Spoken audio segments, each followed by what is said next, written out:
Consider a transmission line of characteristic impedance 50 ohm. Let it be terminated at by J 50 ohm. Find VSWR, voltage standing wave ratio. We know the formula for standing wave ratio, that is equal to 1 plus reflection ratio divided by 1 minus reflection ratio, and we know the formula for finding the reflection ratio, that is equal to ZL minus Z0 divided by ZL plus Z0, and here ZL is terminated at one end by J, that is equal to J50 minus 50 divided by J50 plus 50. So in order to take modulus of reflection coefficient, that gives root of 50 square plus 50 square divided by same root of 50 square plus 50 square. So the answer of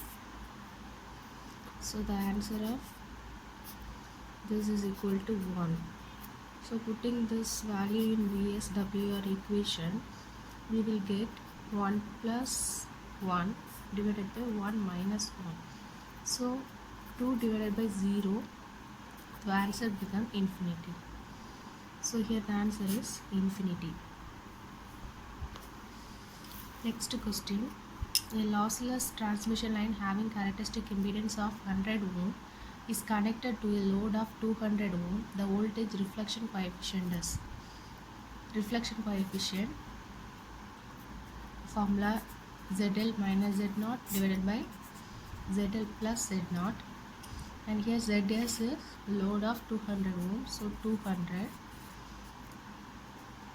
Z0 is equal to 100 divided by 200 plus 100, so 100 divided by 300, so 1 by 3. So answer is C. Next question. The finite line terminated by Z0, the input impedance is, that is the condition ZL is equal to Z0, so input impedance become Z0. The input characteristic equation, put ZL equal to Z0, we will get input impedance is equal to Z0. So answer is C. Next question. If the finite line is short circuited at the distance, then the short circuited impedance is, here ZL is equal to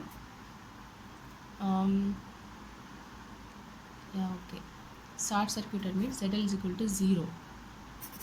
So applying this condition in Zn equation, we will get Z0 tan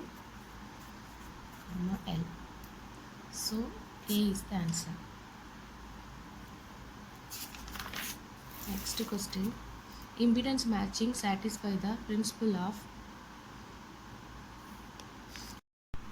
so ZL is equal to Z0, the input characteristic also become Z0.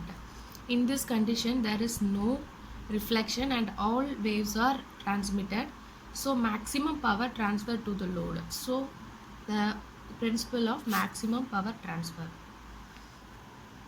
And next question. The higher value of standing wave ratio indicates greater mismatch. If SWR is less, there is less mismatch between line and load. If it increases, the greater mismatch between line and load.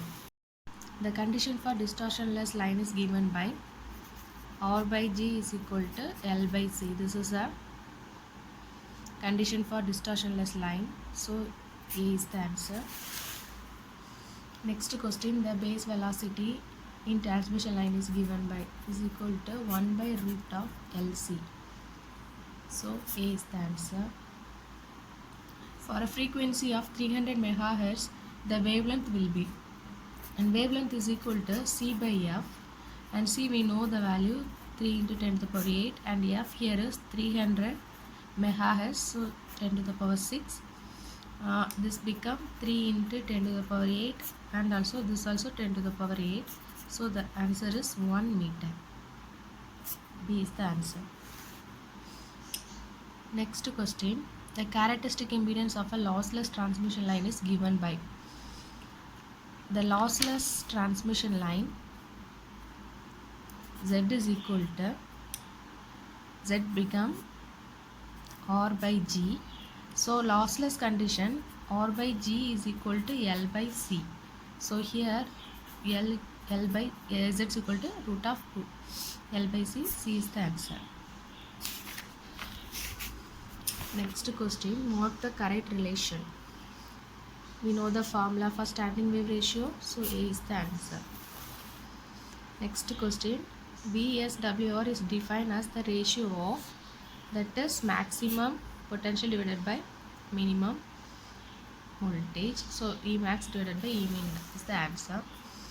Next question, the characteristic impedance of a line in terms of its primary line constants are. So primary line constant means G or GLC. These are the primary parameters of transmission line. So the characteristic impedance using this primary parameters is D. Next question, the characteristic impedance of coaxial cable depends on, and we know the formula is equal to 138 log of B by A, and this B and A are inner diameter, and this is answer C, logarithmic ratio of outer and inner diameter.